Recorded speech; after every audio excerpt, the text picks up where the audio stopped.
Hello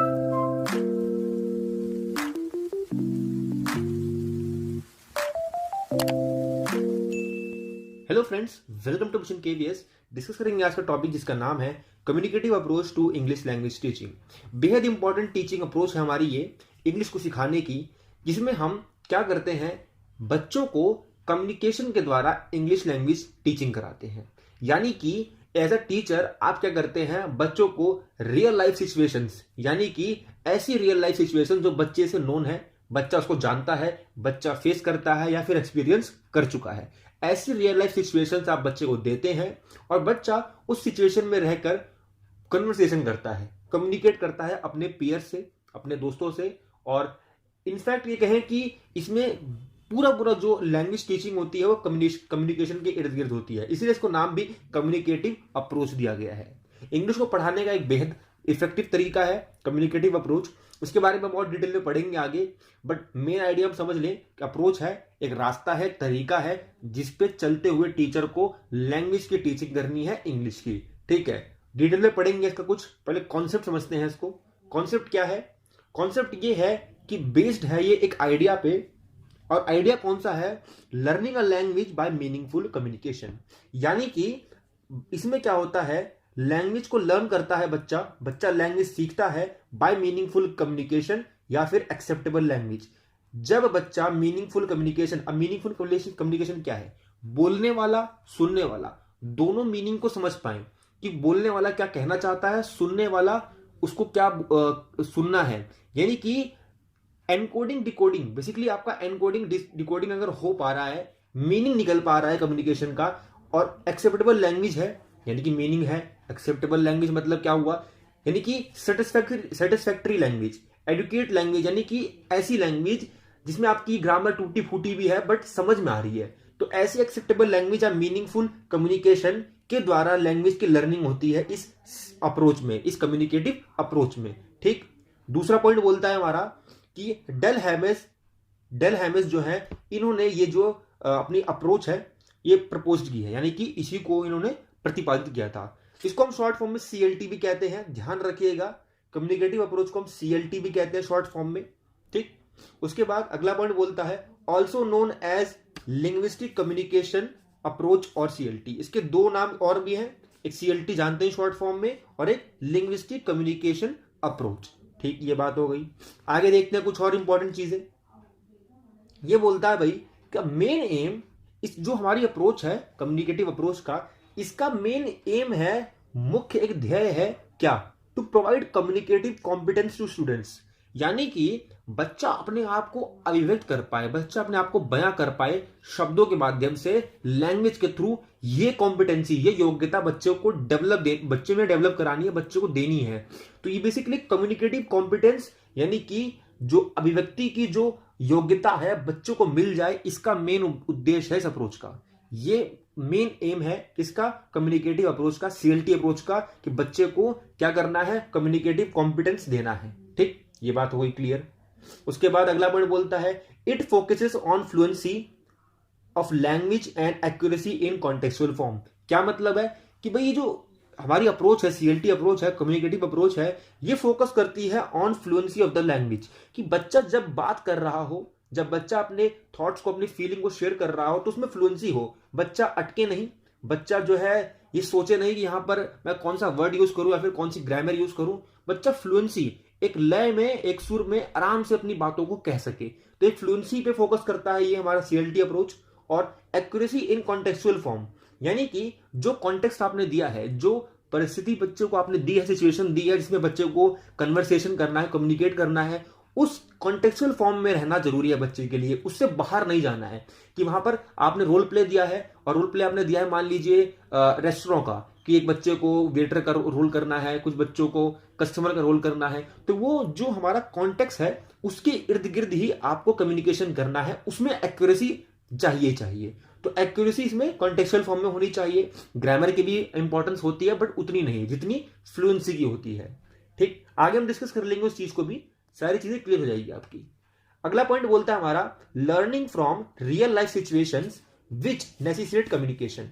यानी कि इस अप्रोच में क्या होता है, टीचर रियल लाइफ सिचुएशंस को, जैसे मैंने बताया कि जो बच्चा फेस करता है, बच्चा अपने डेली लाइफ में देखता है ना, फील करता है, एक्सपीरियंस करता है, तो ऐसी रियल लाइफ सिचुएशन से बच्चे को डाला जाता है जहां पर कम्युनिकेशन क्या होता है, नेसेसिटेट हो जाता है, अनिवार्य हो जाता है बच्चे के लिए कि बच्चा कम्युनिकेशन करने के लिए अपने आप अंदर से जो है वो फील करे, अंदर से उसको उसको जो है इंटरेस्ट आए, उत्सुकता हो, आवश्यकता महसूस हो। ऐसी रियल लाइफ सिचुएशन में बच्चे को डाला जाता है। ठीक, ये हमारा हो गया सीएलटी अप्रोच का कुछ और कॉन्सेप्ट। अगर हम बात करें इसमें कुछ फीचर्स की, तो हमारे बहुत इंपॉर्टेंट फीचर है।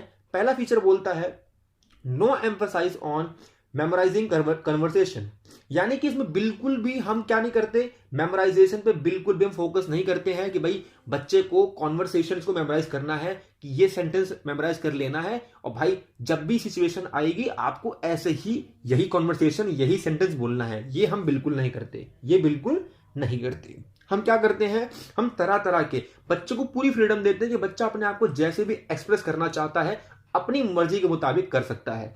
इसीलिए बच्चे को फ्रीडम होती है सीएलटी अप्रोच में कि उसको कम्युनिकेट करना है, भाई आइडिया जो शेयर करना चाहता है वो आइडिया शेयर हो जाए, जिसको जिसको जो सुन रहा है वो भी समझ जाए, है ना, मीनिंगफुल कम्युनिकेशन हो।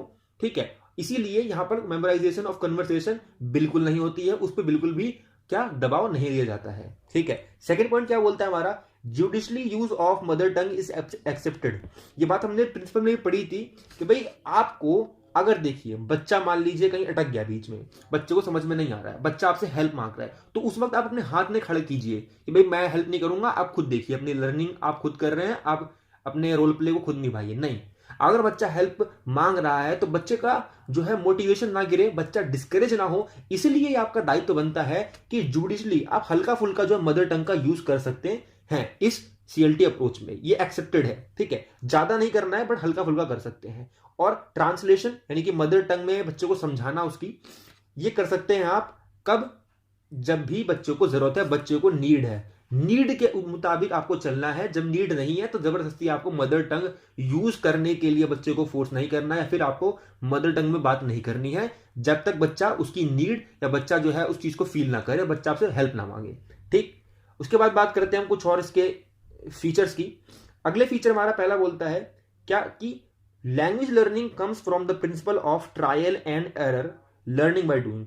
दो प्रिंसिपल है बेसिकली, ट्रायल एंड एरर, मतलब कि बच्चा गलतियां कर करके सीखता है। तो इसमें क्या है, कम्युनिकेशन है, बच्चा गलतियां कर रहा है, शुरू से सब कुछ सही बोलेगा, अच्छी ग्रामर होगी, अच्छी वोकैबुलरी होगी, ऐसा होगा नहीं। ठीक है, मेन हमारा पहला उद्देश्य होता है शुरुआत में स्टार्टिंग में कि बच्चा अपने आइडिया को शेयर कर पाए, बस। तो हम ट्रायल एंड एरर के द्वारा लैंग्वेज लर्निंग होती है इसमें। ठीक है, बच्चा गलतियां करता है फिर सीखता है, गलतियां करता है सीखता है, फिर मालूम चल जाता है कि मैंने इस समय इस बार ये गलती की थी तो अगली बार नहीं करूंगा। तो ट्रायल से वो सीख रहा है, एरर से वो सीख रहा है, और लर्निंग बाय डूइंग यानी कि वो क्या कर रहा है, स्वयं करके सीख रहा है, खुद करके सीख रहा है, अपनी लर्निंग वो स्वयं कर रहा है ना, ओन लर्निंग हो रही है। तो लर्निंग बाय डूइंग दो प्रिंसिपल पे ये आधारित होती है हमारी अप्रोच बेसिकली। ठीक, और fluency and acceptable language is the goal. भाई आपको बच्चे में कॉम्पिटेंस देनी है ना, बच्चे को आप बच्चे में आप चाहते हैं कि भाई कम्युनिकेटिव कॉम्पिटेंस, अभिव्यक्त करने की योग्यता विकसित हो, स्वयं को अभिव्यक्त करने की, अपने विचारों को अभिव्यक्त करने की क्या हो, योग्यता विकसित हो। इसके लिए फ्लुएंसी और एक्सेप्टेबल लैंग्वेज को पहला गोल मानते हैं हम कि बच्चा फ्लुएंसी जो है कर पाए, फ्लुएंसी में बात कर पाए, और दूसरा एक्सेप्टेबल लैंग्वेज हो वो। ठीक है, दोनों गोल को लेकर चलते हैं हम अपने एम को अचीव करने के लिए। अगला बोलता है हमारा मीनिंग इज इंपॉर्टेंट। भाई बहुत जरूरी है, meaning is important with thoughts exchange. यानी कि मीनिंग किस चीज का, मीनिंग है लैंग्वेज का। जो बच्चा बोलना चाहता है, बेशक उसका वोकैबुलरी सही नहीं हो, बेशक उसका सेंटेंस स्ट्रक्चर सही नहीं हो, बेशक उसका प्रोनाउंसिएशन थोड़ा बहुत ऊपर नीचे हो, बट मीनिंग निकल पाए, मीनिंग इज इंपॉर्टेंट। वो जो बोलना चाह रहा है वो क्या बोल पा रहा है कि नहीं। अगर वो बोल पा रहा है तो हमारा अर्थपूर्ण क्या होगा, कम्युनिकेशन होगा, यानी कि अर्थ निकलना चाहिए उस लैंग्वेज का, जो बोलना चाह रहा है उसका मीनिंग निकलना चाहिए। इसीलिए मीनिंग इज इंपॉर्टेंट, मीनिंग जरूरी है with thought exchange. Thought exchange मतलब जो बोलना चाह रहा है वो बोल पाए, और जो सुनना चाह रहा है वो चीज वो सुन पाए और समझ पाए। तो दोनों चीज होनी चाहिए, थॉट एक्सचेंज और मीनिंग इज इंपॉर्टेंट। तो दोनों चीज यहां पर हमारा फीचर में आती है सीएलटी अप्रोच के। और क्या फीचर हमारे हो सकते हैं, हमारा एक और इंपॉर्टेंट फीचर हो सकता है क्या कि इट इज चाइल्ड सेंटर्ड। यहां पर बच्चे को केंद्र में रखा जाता है, बच्चे के लिए चीजें हैं, बच्चे के लिए जो एक्टिविटी है, बच्चे के लिए सारी चीजें हैं यहाँ पर। टीचर के लिए नहीं है, स्कूल के लिए नहीं है, सिस्टम के लिए नहीं है, सब कुछ बच्चे के लिए है। तो बेसिकली यहां पर चाइल्ड का कहां पर है, सेंटर में है, चाइल्ड के लिए सब कुछ केंद्रित है। उसके बाद इट इज इंटरैक्टिव प्रोसेस। भाई इंटरैक्टिव प्रोसेस है क्यों, क्योंकि यहां पर दो होता है ना, टू वे होता है। दो बच्चे हैं, तीन बच्चे हैं, चार बच्चे, जितने भी हैं, मोर देन टू होंगे, क्योंकि यहां पर इंटरैक्टिव कब होगा, इंटरेक्शन कब होगा, जब दो से ज्यादा लोग हों। तो आपस में इंटरेक्शन करते बच्चे सीखते हैं लैंग्वेज। कौन सी लैंग्वेज, इंग्लिश लैंग्वेज। तो यहां पर इंटरेक्टिव प्रोसेस होता है, बेसिकली बच्चे इंटरेक्ट करके जो है सीखते हैं। ठीक, उसके बाद it develops skill of LSRW। तो इसमें क्या होता है, डेवलपमेंट होता है बेसिक, हमारी जो हमारी बेसिक 4 स्किल है LSRW, हमारी बेसिक 4 स्किल पे फोकस करा जाता है। और इसमें जो है हमारा जो कम्युनिकेशन के थ्रू बच्चे LSRW को डेवलप कर पाते हैं। हालांकि बोला जाता है कि शुरुआत में अगर बच्चा कंफर्टेबल नहीं है तो उसको रीडिंग और राइटिंग ना करवाइए, बाकी समय के साथ साथ धीरे धीरे धीरे आप वो भी ध्यान देना चालू कर सकते हैं। बट शुरुआत में आप लिसनिंग और स्पीकिंग पे ज्यादा फोकस करते हैं और ऐसा ही होता है। बट ये है कि इसमें कुछ डिमेरिट्स भी हैं, एडवांटेजेस भी हैं। तो हम सारी चीजें जो है डिस्कस करेंगे, तो आगे देखेंगे हम।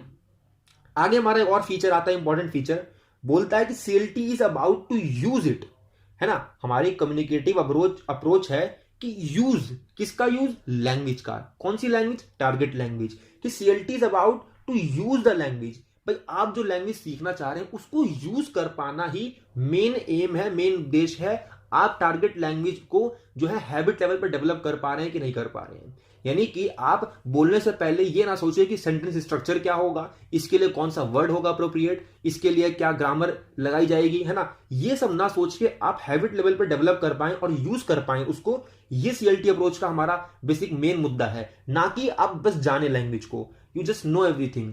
आपको केवल लैंग्वेज में जानना कि भाई ये वर्ड है, ये ग्रामर है, और इसमें एडवर्ब है, आपका एडजेक्टिव है, नाउन है, प्रोनाउन है ना, कलेक्टिव नाउन है, ये सारी चीजें आपको मालूम हो, इतना ही काफी नहीं है।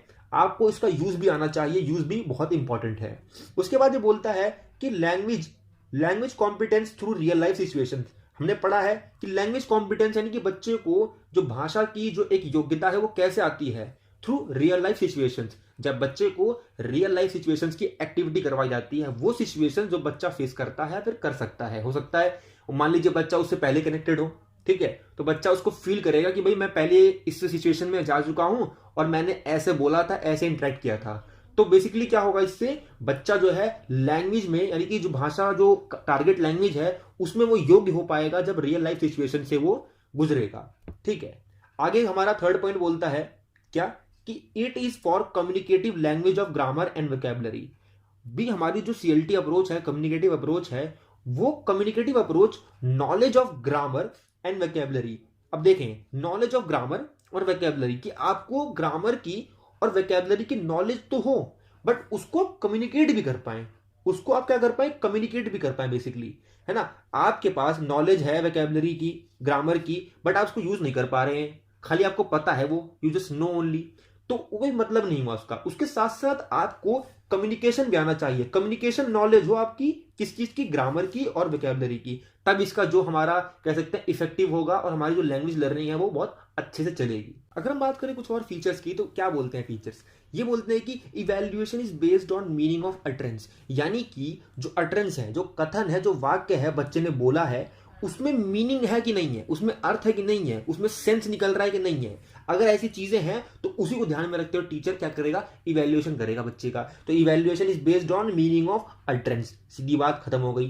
ठीक, उसके बाद फॉलो करता है मैक्सिम। कौन सा मैक्सिम भाई, सिंपल टू कॉम्प्लेक्स। बच्चों को पहले आप सिंपल चीजें देंगे, सिंपल सिचुएशन देंगे, ऐसी सिचुएशन जहां पे बच्चा जो है अपने आप को कॉन्फिडेंट फील कर पाए, बच्चा इंटरेस्टेड फील करे। पहले ही आपको कॉम्प्लेक्स डिफिकल्ट नहीं देना है बच्चे को, ताकि उसका मोटिवेशन गिर जाए, डिस्करेज हो जाए। ठीक है, तो सिंपल से जाना है कॉम्प्लेक्स की ओर, आपको कॉन्क्रीट से एब्स्ट्रैक्ट की ओर, यानी कि मूर्त से अमूर्त की ओर। जो बच्चा देखता है, सुनता है, जानता है पहले से ही, उस कॉन्क्रीट सिचुएशन से, कॉन्क्रीट चीजों से एब्स्ट्रैक्ट की ओर, अमूर्त जो चिंतन है उस तरफ जाना है, यहाँ पे अमूर्त सिचुएशन की तरफ। यानी कि पहले आपको सिचुएशन देनी है जो बच्चा जानता है, जिससे वाकिफ है। उसके बाद ऐसी सिचुएशन देनी है जो क्या है, एब्स्ट्रैक्ट है, जिससे बच्चा वाकिफ नहीं है बट आने वाले समय में उससे वाकिफ हो सकता है। तो कॉन्क्रीट टू एब्स्ट्रैक्ट जाना है और सिंपल टू कॉम्प्लेक्स जाना है। बात क्लियर हो गई, आगे देखेंगे। अगला पॉइंट क्या बोलता है कि language learning in CLT occurs in form of, भाई देखो लैंग्वेज लर्निंग जो होती है सीएलटी अप्रोच में वो कैसे होती है, फॉर्म होती है किसमें, डायलॉग्स के द्वारा, debates, discussion, drama, role play. इसका मेन कहने का मतलब ये है कि हम जब कम्युनिकेशन देते हैं बच्चों को, सिचुएशन देते हैं जहां बच्चे जो कम्युनिकेशन कर पाए, है ना, कम्युनिकेट कर पाए अपने पीयर्स से, और ऐसी सिचुएशन जब बच्चा डायलॉग्स, डिबेट, डिस्कशन, ड्रामा, क्योंकि ये ऐसी सिचुएशन है जहां बच्चा कम्युनिकेशन करने के लिए वो नेसेसिटेट हो जाएगा, अनिवार्य हो जाएगा। तो बेसिक यही है इसका कहने का मतलब कि dialogues, debate, discussion, drama, role play, ये कुछ एक्टिविटीज है जिनके माध्यम से लैंग्वेज लर्निंग होती है सीएलटी अप्रोच। और भी एक्टिविटीज हैं, उनको आप देख सकते हैं, चेकआउट कर सकते हैं नेट पे, ठीक है। बात करें हम रोल ऑफ टीचर कि एज अ टीचर आपका क्या रोल होगा सीएलटी अप्रोच में, उसको देख लेंगे। बहुत इंपॉर्टेंट है ये भी जानना कि पहला आपका रोल होगा कि teacher is not a director और कंट्रोलर बट अ गाइड और फैसिलिटेटर। यहां पर मतलब क्या है, मतलब यह है कि आप एज अ टीचर, आपका रोल नहीं है डायरेक्टर का कि बार बार आप डायरेक्ट करें, आप बताएं इसको ऐसे नहीं इसको वैसे बोलिए, तो डायरेक्टर नहीं है बनना आपको। कंट्रोलर क्या है कि आप ये कंट्रोल ना करें कि यहां पर ये वर्ड यूज करो, यहां पर ये सेंटेंस यूज करो, है ना, बार बार आपको इंटरप्ट नहीं करना है, बच्चों को अपना काम करने दे, सेल्फ लर्निंग करने दे, लर्निंग बाय डूइंग करने दे, ठीक है। आपको बीच में नहीं आना है, ना आपको डायरेक्टर बनना है, ना आपको कंट्रोलर बनना है किसी मूवी का, ठीक। बट आपको गाइड बनना है या फिर बनना है फैसिलिटेटर। मतलब क्या है कि जब जरूरत हो, जब बच्चा बोले आपको कि भाई आप मेरी हेल्प कीजिए या फिर मुझको समझ में नहीं आ रहा है, तब आपको एज अ गाइड काम करना है, एज अ फैसिलिटेटर काम करना है, कि इतना क्लू दे, इतना हिंट दे कि बच्चा खुद सीखे। आप पूरा पूरा बच्चे को परोस को ना दे दे, है ना, आपको इसलिए फैसिलिटेटर का काम करना है, फिर गाइड का काम करना है, ठीक। उसके बाद बात करें, हमारा कुछ और रोल है, कांस्टेंट करेक्शन इज अननेसेसरी। यानी कि टीचर जब बार बार कांस्टेंट यानी कि बार बार लगातार जब करेक्शन करता है तो वो अननेसेसरी है, उससे बच्चा डिस्करेज होगा, डिमोटिवेट होगा, इंटरेस्टेड नहीं होगा, है ना, और छोड़ देगा, करेगा ही नहीं आइंदा से, या फिर जब भी आप करवाएंगे बोलेंगे तो वो छुट्टी मार के बैठ जाएगा। तो ये क्या करेगा, मतलब कि बार बार जब कांस्टेंट करेक्शन करेंगे तो बच्चे का जो पढ़ने का तरीका है या फिर उसका जो इंटरेस्ट है, मोटिवेशन है, सब गिर जाएगा, सब खत्म हो जाएगा। इसलिए बार बार आपको करेक्शन नहीं करना है, उसको जो बोल रहा है बोलने दीजिए, जैसा वर्ड यूज कर रहा है करने दीजिए, क्योंकि रियल लाइफ सिचुएशन में, क्योंकि लर्निंग बाय डूइंग का प्रिंसिपल आपको ध्यान में रखना है, ट्रायल एंड एरर का ध्यान रखना है, जो कि कौन करेगा, बच्चा करेगा, आपको नहीं करना है। उसके बाद हमारा अगला पॉइंट बोलता है कि टीचर इज नॉट अलाउड, कि टीचर को अलाउ नहीं है टू गाइड होल टाइम। पूरे समय टीचर, देखो टीचर गाइड कर सकता है, टीचर को फैसिलिटेट करना है, बट होल टाइम, पूरे टाइम नहीं करना है, स्पेशली आउटसाइड द क्लासरूम। ये क्यों कहा गया, क्योंकि आउटसाइड द क्लासरूम बच्चा क्या है, अपने रियल लाइफ में है, यानी कि बच्चा रियलिटी में है वहां पर, तो वो सिचुएशन रियल है और वहां पर जो वो टाइम है वो भी रियल है। तो आउटसाइड द क्लासरूम बच्चा जो है उसको आप जब करेक्ट करेंगे तो वो बहुत ही ज्यादा डिस्करेज होगा, इतना ज्यादा डिस्करेज होगा कि मान नहीं सकते कि वो बच्चा दोबारा स्कूल में आएगा नहीं आएगा, आपको फेस करेगा नहीं करेगा, और उस एक्टिविटी से नफरत करने लग जाएगा वो। तो इसीलिए आउटसाइड द क्लासरूम तो बिल्कुल नहीं करना है टीचर को गाइड बच्चे को किसी भी तरह से। अगर बच्चा हेल्प मांगता है तो तभी आप कर सकते हैं, वरना वो भी आपको नहीं करना है, ठीक है। उसके बाद बात करें कुछ और, हमारे टीचर का रोल होगा, क्या रोल होगा हमारा, एक और रोल है, इंपॉर्टेंट रोल है कि teacher do not rely, teacher को भी आश्रित नहीं होना है, रिलाई नहीं होना है। कौन सी एक्टिविटीज पे, ऐसी एक्टिविटीज जो मेमोराइजेशन पे, रेपिटेशन पे, ऑक्रुल पे और सेंटेंस एंड ग्रामर पे ध्यान देती है। यानी कि सेंटेंस और ग्रामर को जो इन्वॉल्व करती है एक्टिविटी, कि सेंटेंस को, ग्रामर को मेमोराइजेशन करने के लिए, सेंटेंस और ग्रामर को रेपिटेशन देने के लिए, सेंटेंस और ग्रामर के अक्रूवल के लिए यानी भंडारण के लिए, उसको इकट्ठा करने के लिए, जो भी एक्टिविटी सबकी चीजों को इन्वॉल्व करती है उस पर बिल्कुल रिलाई नहीं रहना है, बिल्कुल आश्रित नहीं होना है, बिल्कुल ध्यान नहीं देना है। एक्टिविटी ऐसी हो जो वैरायटी हो, जहां पे बच्चा स्वयं करके सीखे, बच्चे को फ्रीडम मिले, बच्चा स्वतंत्र हो, बच्चे पे कोई दबाव ना हो, कोई प्रेशर ना हो और किसी भी तरीके कोई डिफिकल्टी ना हो बच्चे के लिए, ठीक। ये बात समझ गए आप। उसके बाद एक और बात है, टीचर के लिए बहुत इंपॉर्टेंट रोल है कि भाई आपको कम बात करनी है, आपको बात कम करनी है और सुनना ज्यादा है। टीचर को क्या करना है कि talk less, listen more to the students output. बच्चे के जो आउटपुट है, जो बच्चा बोल रहा है, कम्युनिकेट कर रहा है, उसकी क्या है, कन्वर्सेशंस को, यानी कि उसके अटरेंस को, उसके कथनों को, वाक्यों को आपको सुनना है, उसके आउटपुट को सुनना है कि बच्चा कैसे बोल रहा है, सिचुएशन में अपने आप को कैसे बयां कर रहा है, कैसे हैंडल कर रहा है। वो आपको हेल्प करेगा बच्चे की आगे की लर्निंग में, कि अगर इन केस अगर कोई ज़रूरत है बच्चे के कुछ प्रोवाइड कराना है, कुछ रेमेडी देनी है, तो तब आप उसको यूज़ कर सकते हैं, बच्चे के आउटपुट को यूज़ कर सकते हो, क्योंकि बच्चे के जब आप अटेंडेंस को सुनेंगे, कथनों को सुनेंगे, तो आपको हेल्पफुल होगा उस बच्चे के टीचिंग के लिए, और आपको मालूम चलेगी कि इस बच्चे की लैंग्वेज की नीड क्या है, इस बच्चे को कहाँ पे ज़रूरत है अपना अच्छा करने के लिए, कहाँ पे इसको हेल्प की ज़रूरत है। तो बेसिकली आपको ज़्यादा सुनना है, बोलना कम है। उसके बाद बात करेंगे कुछ और पॉइंट की। टीचर का पॉइंट है कि provide scope and opportunity to use of language, कि भाई आपको अवसर देने हैं बच्चों को, आपको अवसर प्रदान करने हैं ज्यादा से ज्यादा और इक्वल देने हैं, सब बच्चों को इक्वल वो मिले opportunity to use a language. कौन सी लैंग्वेज? Target language. ठीक, ये भी आपका रोल है। आपका रोल एक और है कि आइडेंटिफाई करना है आपको, आइडेंटिफाई द स्टूडेंट्स लर्निंग। आपको जो स्टूडेंट की लर्निंग है उसको आइडेंटिफाई करना है कि बच्चा कैसे लर्न कर रहा है। ठीक है, बच्चा कैसे लर्न कर रहा है, धीरे धीरे क्या क्या सीख रहा है, और बच्चा लर्न करते वक्त कौन सी स्ट्रेटजी यूज कर रहा है। स्ट्रेटजी मतलब यानी कि बच्चा अगर कुछ बोलते हुए अटक गया, तो बच्चे ने उस जब अटका है तो बच्चे ने वहां पर कौन सी स्ट्रेटजी यूज की है। इसको हम आगे डिस्कस करेंगे और भी डीप तरीके से कि बच्चे ने कौन सी स्ट्रेटजी यूज की है अपने लर्निंग में, तो वो आपको आइडेंटिफाई करना है। साथ ही अगर उस स्ट्रेटजी में या फिर बच्चे में कहीं आपने देखा कि कुछ करेक्शन की जरूरत है जो कि बहुत इंपॉर्टेंट है, और बच्चा अगर उसको हैबिट में ले आता है, हैबिट लेवल में, तो उसको आगे जाके दिक्कत हो सकती है। अगर ऐसा कुछ है तो हेल्प करेंगे आप स्टूडेंट को टू इंप्रूव,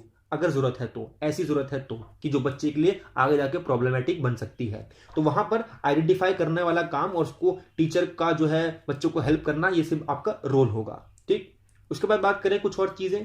रोल ऑफ कुछ और टीचर है। देखिए, रोल ऑफ अ टीचर एक और है क्या, कि teacher is responsible to create appropriate real life situations. आपके लिए रिस्पॉन्सिबल है ये चीज कि आपको रियल लाइफ सिचुएशन बच्चे के लिए क्रिएट करनी है, और ऐसी रियल लाइफ सिचुएशन क्रिएट करनी है जो बच्चे के अकॉर्डिंग हो, उसके मेंटल लेवल, उसके एज और बाकी सारी चीजों को ध्यान में रखते हुए। और ऐसा ना हो कि जो सिचुएशन आपने क्रिएट करके दी है वो बहुत ही ज्यादा क्राउडेड प्लेस में हो, या फिर उसके लिए कुछ प्रॉब्लम हो रही हो।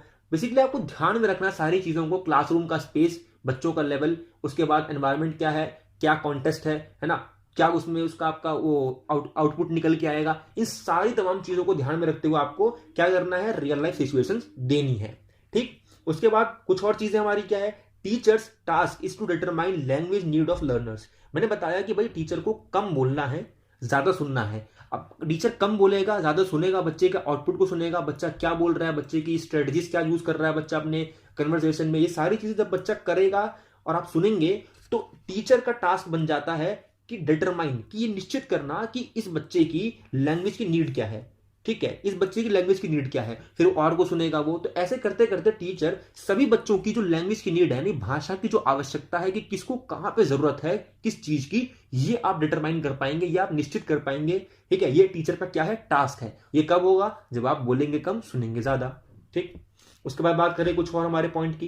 क्या बोलता है हमारा point, be creative and prepare appropriate material. ये आपका बहुत जो अहम रोल है कि आपको क्रिएटिव रहना है, हर समय आपको क्रिएटिव रहना, ताकि आप अलग अलग वैरायटी वाली सिचुएशंस लाएं जहां पे बच्चों को मजा आए और आपको ही मजा आए। इसीलिए आपको क्रिएटिव रहना है, और आपको ऐसा मटेरियल प्रिपेयर करना है जो कि कैसा हो, इंटरेस्टेड हो, और बच्चे के जो इंटरेस्ट है उसके अकॉर्डिंग हो, यानी कि सभी क्लासरूम के बच्चों को इन्वॉल्व करे वो। ऐसा ना हो कि कुछ बच्चे उसके लिए दूर भागे, कुछ बच्चे करने के लिए आए पर कुछ ना आए। तो आपको ध्यान में रखना है कि जो आप मटेरियल यूज करें रियल लाइफ सिचुएशन के लिए, वो अप्रोप्रिएट हो, बच्चे के मेंटल लेवल के हिसाब से, बच्चे के एज के हिसाब से हो, बच्चा उसको यूज कर पाए, और बेसिकली वो इजी हो यूज करने के लिए, और बच्चे के लिए भी हेल्पफुल हो। आपको ये ध्यान में रखना है, ये आपका रोल होगा।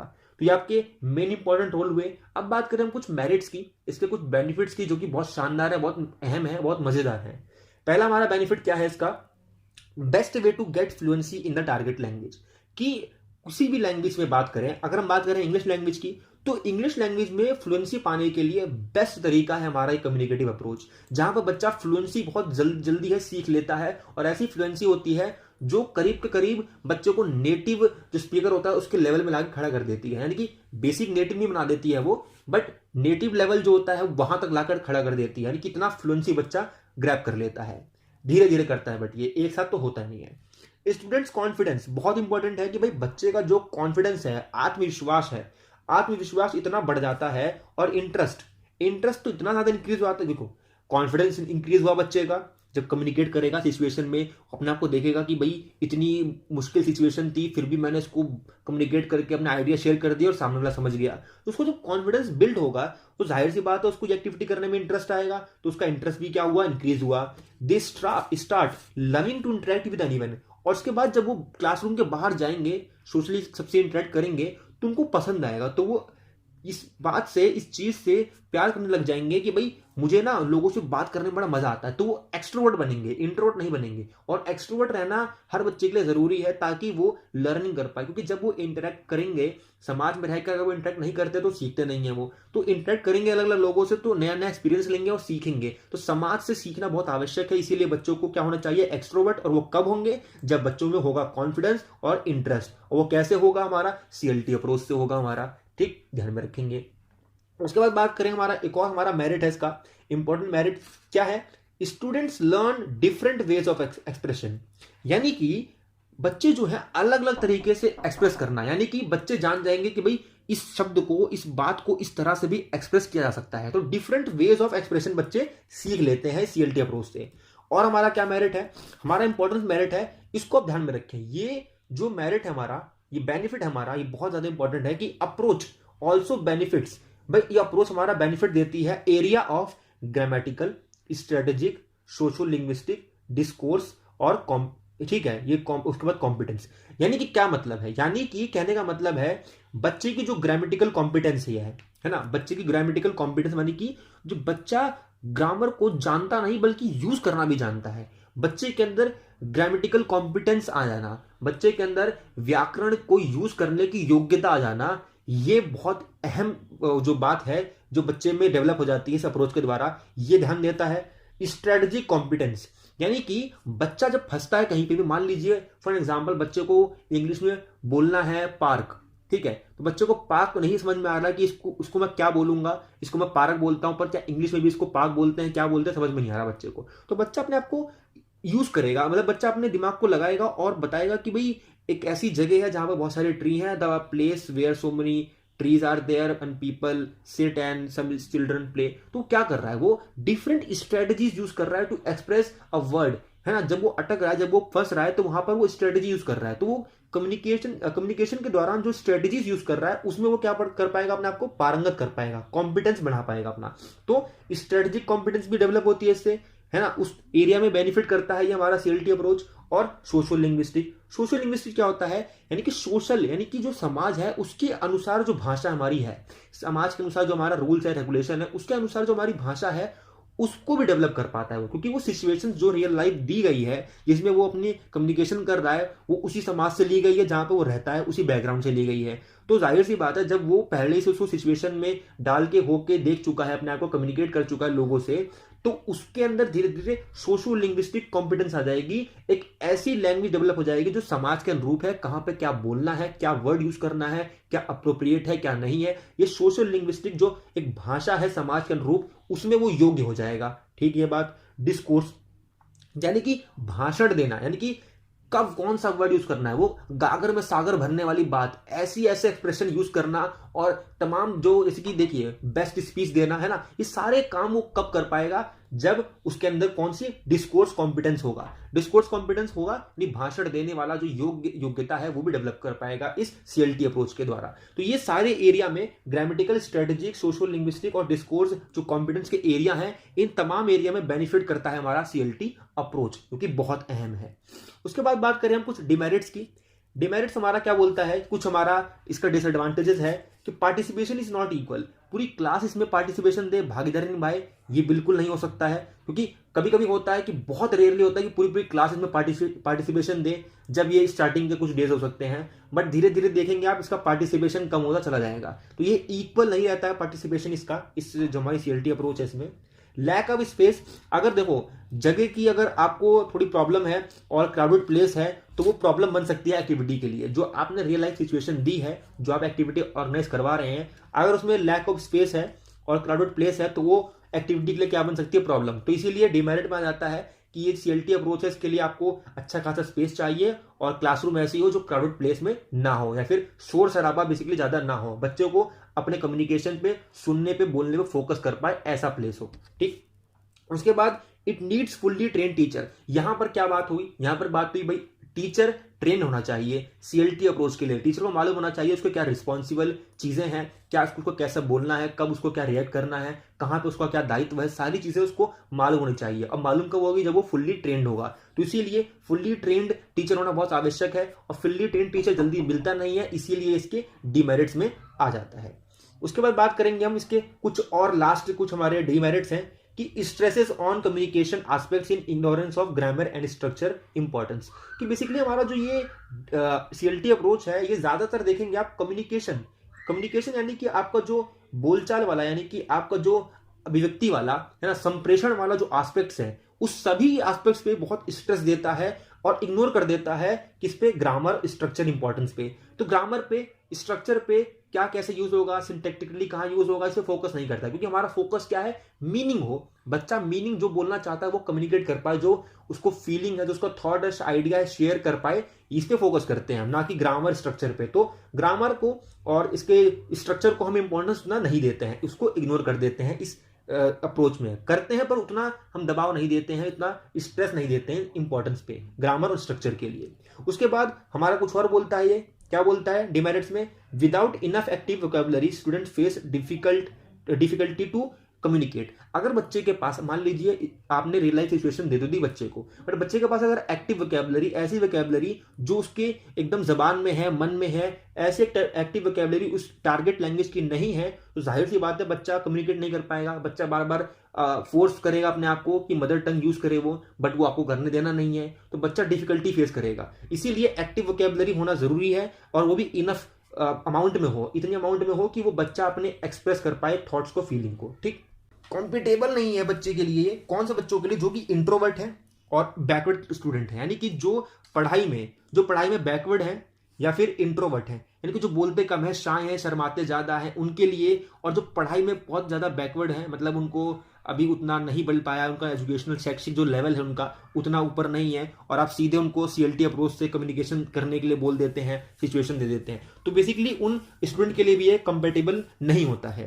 तो ये हमारा डिमेरिट्स में आ गया। अब हम कुछ क्वेश्चन करके देख लेते हैं कहां तक हमने सीखा है, क्या समझा है। The main aim of communicative language teaching is to provide communicative competence to learner, focus on structure of the target largest language, या emphasize the use of language as a library language, या encourage learner to speak like native speaker of English.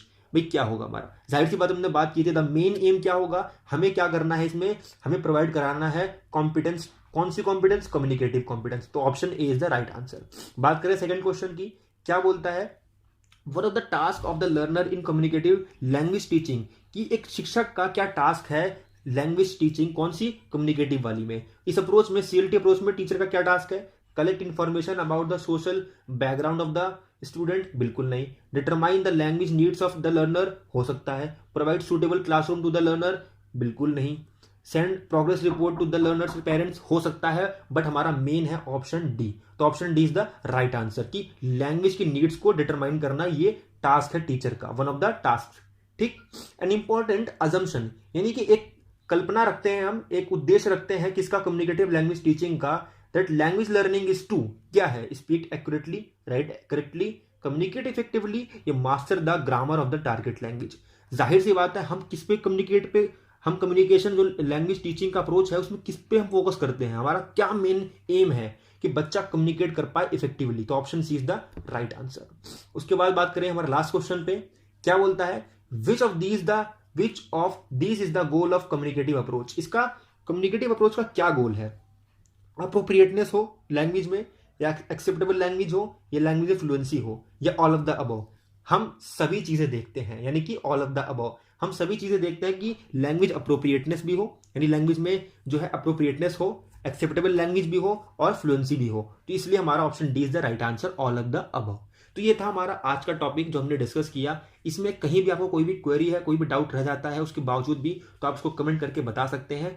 तो हो गया हमारा topic finish, हमने question भी करके देख लिया, आपका कितने मार्क्स आए जरूर बताइएगा। मिलते हैं नेक्स्ट टॉपिक में, तब तक के लिए देखते रहिए मिशन केवीएस।